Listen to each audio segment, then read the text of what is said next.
But nothing in her life would be as profound as the night she raided that laboratory.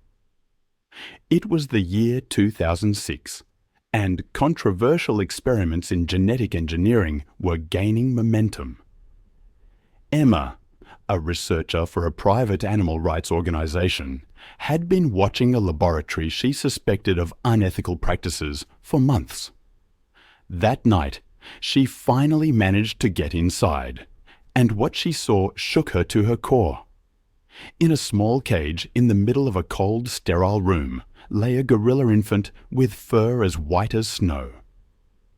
All the other gorillas she saw in the surrounding cages were dark-colored, natural-looking. But this infant was different, as if defying the very laws of nature. He was covered in perfect whiteness. When she looked at the files, she learned the truth. This was one of the first genetically modified gorilla infants. Scientists had tampered with his genetics to display him as a rare species, perhaps even to sell him to wealthy collectors. But right now, that tiny being was living without a mother, without love, only as an experimental object. Emma felt something break within her, and in that moment she made a decision. She couldn't leave this infant there. That night, risking her career, her freedom, perhaps even her life, she took Kesi out of there.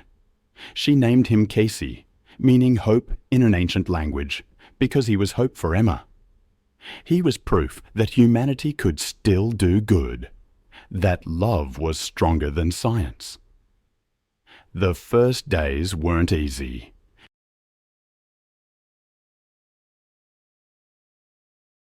Kesi had been traumatized. He cried through the nights, trembled in Emma's arms. But Emma didn't give up. She fed him by warming milk, put him to sleep singing lullabies for hours, slowly gaining his trust by showing him she was there every time he woke up. As months passed, the bond between them grew stronger. As Kesi grew, his white fur shone even brighter. But he didn't just develop physically. His intelligence, his ability to empathize, and his loving gaze amazed everyone, as if he was now receiving back all the love he had lost in that laboratory cell, multiplied. When he turned 3, Kesi was already too big to climb on Emma's shoulder. But he still came to her side every morning, rested his huge head on her knees, and waited for her hands to wander through his fur. This ritual was the most sacred moment for Emma, because those moments were a time for a silent conversation they both shared. Emma taught Kesi simple things: how to peel fruit, how to play games, even how to open a simple lock. She had shown him this last skill as a fun activity, a metal lock, small buttons turned in the right sequence. Kesi thought it was a game, but actually it was one of the most important gifts Emma had given him: the ability to understand the idea of freedom. Years passed. When Kesi turned 10, he was already over 200 kilos. His white fur literally glowed in the sunlight, while his amber eyes carried a deep wisdom. Emma could no longer keep him at home. This would be dangerous and wrong.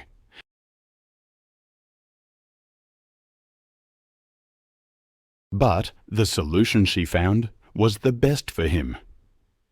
The local rehabilitation center agreed to accept Kesi. This was a professional facility designed for injured animals in need of protection with large areas. Kesi would be safe there, cared for by experts, and able to move freely in a large area.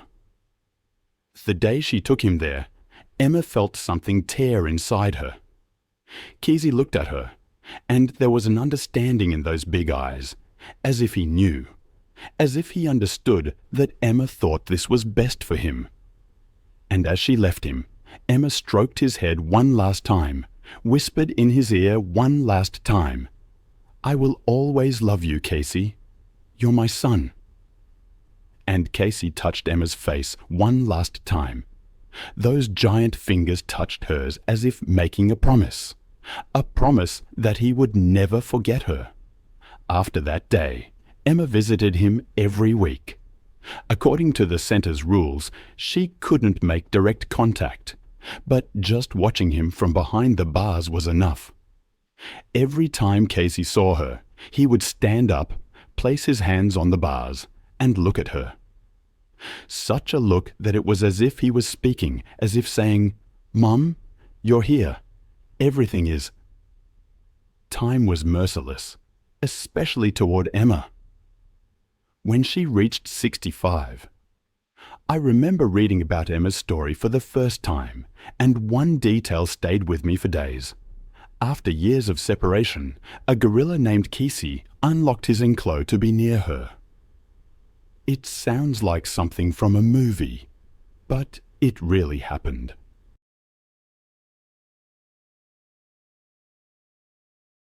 The bond between them was so profound, it transcended the bars that separated them. But before that reunion, Emma's body began to betray her.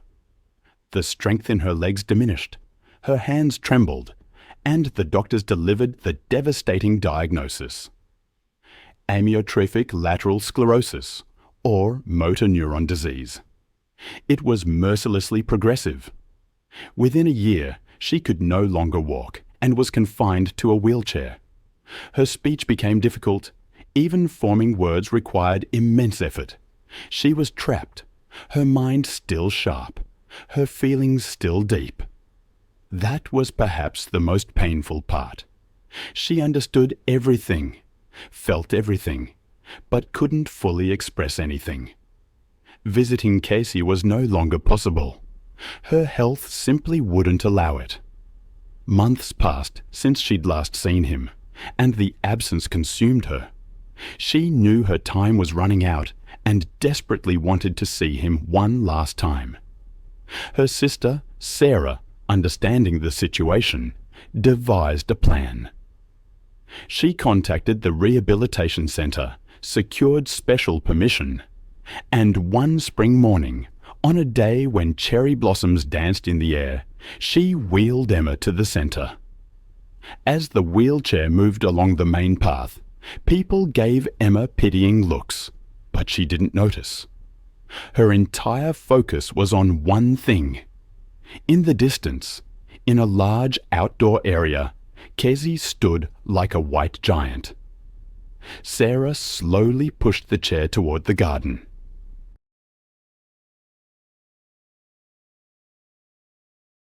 The spring sun warmed Emma's face. Cherry blossoms landed in her hair.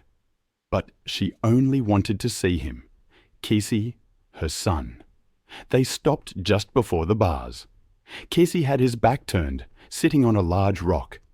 Emma tried to call out, but only rasping sounds came from her mouth. Tears streamed down her face. The thought of turning back without seeing him was unbearable. Sarah touched her shoulder. "Let me call him," she offered softly.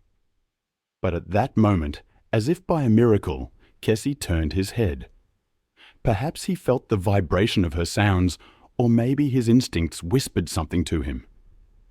When that huge head turned, his amber eyes found Emma. 1 second, 2 seconds, 3. Kesi's eyes locked onto hers. And in that instant, all the noise in the world faded away. There was only the woman and the gorilla, mother and son, two souls reunited after years. Kesi slowly stood. His massive body, over 200 kilograms, moved with a strange grace. As he walked toward the bars, there was purpose in every step. He was coming to Emma. He had seen her, and he remembered her. Reaching the bars, he stopped. His hands gripped the metal, his head bowed, his eyes fixed on Emma. Then he made a sound, deep and human-like, as if in pain. One of those characteristic sounds gorillas make when they're sad. Sarah brought the chair closer. Now only a meter separated Kesi and Emma. The bars were the only obstacle. Emma tried to reach out with her trembling hand, but she lacked the strength.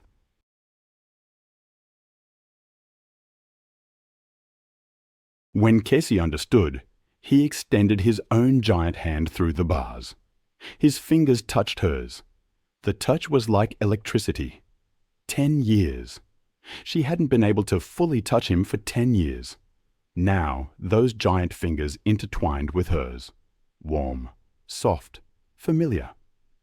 Kesi's fingers began to tremble. Was he crying? Could gorillas cry? Emma didn't know, but she knew they were both feeling the same pain.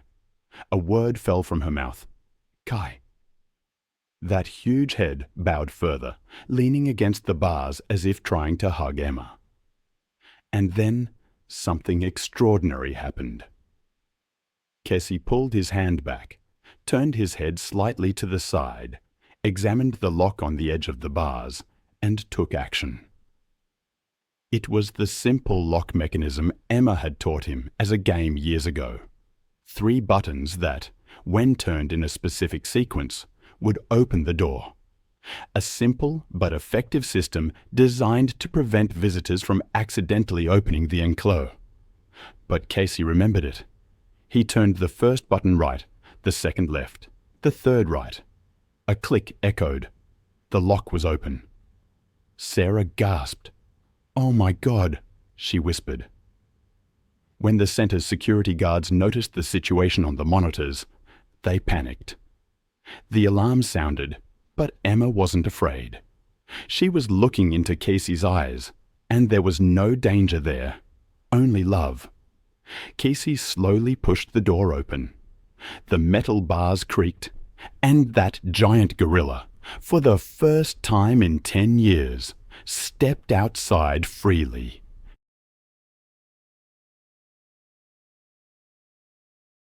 Security teams came running, tranquilizer darts and guns in hand. "Get back!" someone shouted. "The animal has gotten loose." But Kesi didn't even glance at them. He only looked at Emma and, with slow, careful steps, as if approaching something breakable, moved toward her. Sarah had frozen behind the chair, unable to move. Emma tried to signal with her hand, struggling to speak. "Let him," she managed with difficulty. Sarah hadn't understood. "What?" Emma repeated. "Let him." Sarah's eyes filled with tears. She didn't want to leave her sister alone with this giant animal. But seeing the determination in Emma's eyes, she slowly backed away. One of the security team members shouted, "No, get away from there. This is very dangerous." The sunlight caught his white fur, creating a halo as Kesi crouched down, bringing his face almost level with Emma's. I can only imagine the sight. This giant, gentle creature, reaching out to touch her face with a delicate touch, like she was a child. He caressed her cheek, took a cherry blossom petal from her hair, examined it, then gently placed it on the ground. And then he rested his huge head on Emma's knees. Everyone froze. Security teams, visitors, center staff, not a soul dared to breathe. It was more than just animal behavior. It was a meeting of 2 souls, a mother and son's farewell after years apart.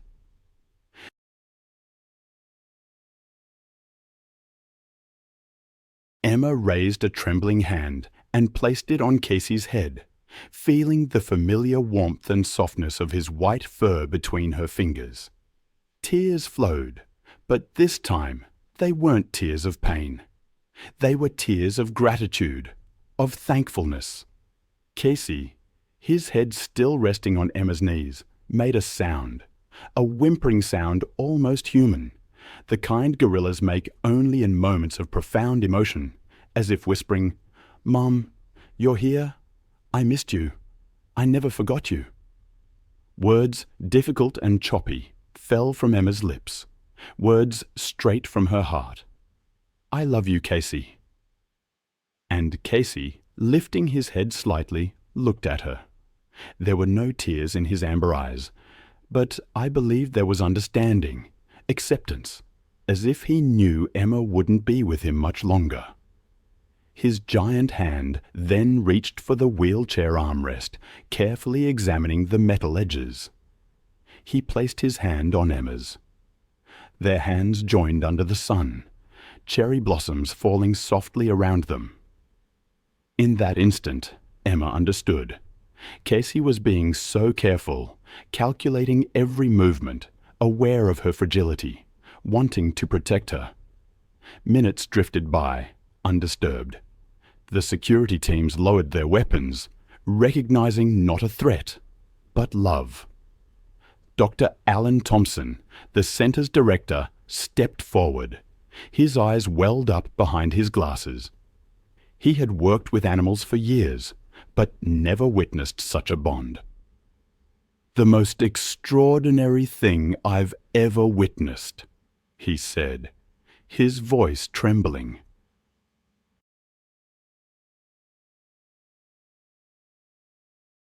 Emma, summoning her last strength, gently pushed him away with her hand. "Go," she whispered. "Be well." Kesi placed his giant hand on Emma's one last time, holding it tightly, as if trying to transfer all the love within him with that touch. Then he slowly stood up, his eyes fixed on her. He took a few steps back, stopped, turned, and looked at Emma one last time. In that look was everything: gratitude, love, farewell, and a silent promise that he would never forget her. Dr. Thompson guided Kesi back inside. Kesi showed no interest in the fruits, his gaze fixed on Emma. Even as he walked away, step by step, his head remained turned, his eyes never leaving her. When the door closed, Kesi stood there, leaning against the bars, motionless, silent, just watching Emma. Sarah moved behind the wheelchair. "Should we go?" she asked, her voice still trembling. Emma nodded slightly. Yes, it was time, but something wasn't breaking inside her. I've often wondered about the bonds that can form between species, the silent understandings that transcend language. The story of Emma and Kesi always comes to mind. It's a story of a promise kept, a love that defied expectations, and a farewell that echoed with a pain both human and animal could understand. That last meeting, it was a real farewell. They both knew it. And as the chair began to turn, Kesi made a sound, a long, pain-filled call.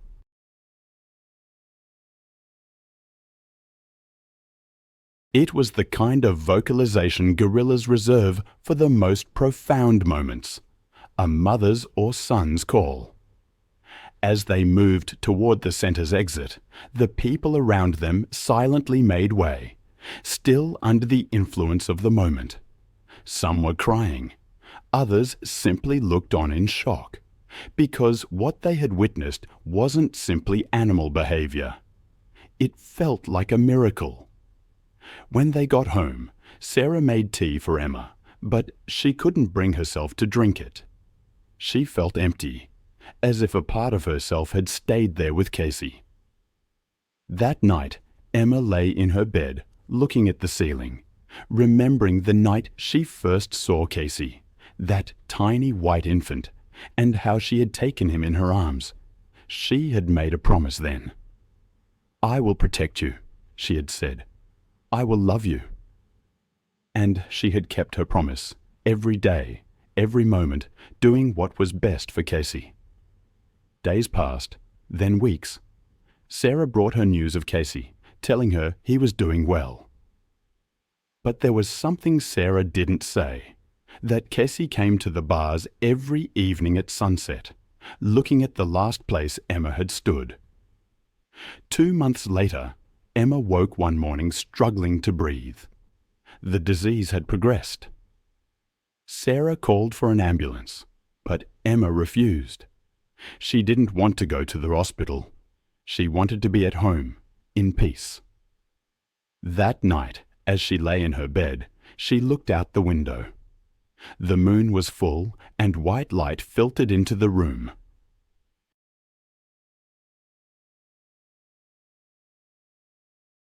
Kesi had never forgotten that scent. He gently pressed the shawl to his chest and bowed his head. From that day on, Kesi slept with that shawl every night. In the morning, he would take it with him, protecting it as if it were a treasure. This was Kesi's way of maintaining his connection with Emma. Months passed. Kesi slowly returned to normal. He ate, he played, he lived. But every evening at sunset, he would take that shawl with him and come to the bars. He would sit there, waiting. Perhaps, in a way, Emma was always there, in every cherry blossom petal, in every ray of sunlight. Emma was in Kesi's heart, just as Kesi was in Emma's heart. A year later, the Rehabilitation Centre erected a special monument in Emma's memory, made of white marble. It was a small but meaningful monument, featuring a figure of a woman and a gorilla hand in hand. Underneath was an Indian, Emma Carter, 1964 to 2026. She taught that love knows no language, species, or barrier. On the day of the monument's unveiling, Sarah was there, and Kesi was there too, watching silently from behind the bars. When the ceremony ended, Sarah went to Kesi's side and looked at him. Those amber eyes gave Sarah a sad but grateful look. "You loved my sister very much, didn't you?" Sarah said, with tears in her eyes. Kesi bowed his head slightly, as if confirming. "She loved you very much too," Sarah said. "Know that."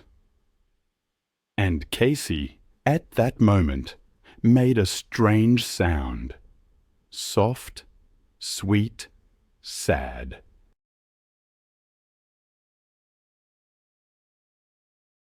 One of those rare sounds with which gorillas express their deepest feelings. Years passed. Kesi lived a long and happy life.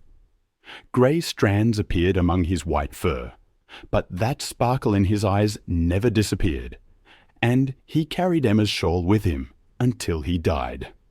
One autumn morning, Kesi peacefully passed away. Veterinarians said his heart had stopped, but caretakers said something else. He finally went to be with Emma. They buried Kesi right next to Emma's monument and wrote on it, "Kesi, 2006 to 2023. He knew what love was, and he never forgot it." That night, the full moon illuminated both graves. Emma and Kesi, mother and son, two souls finally together again. And you could see cherry blossom petals dancing in the wind, even though it wasn't the season, as if Emma and Kesi were somehow still there, showing that their love remained.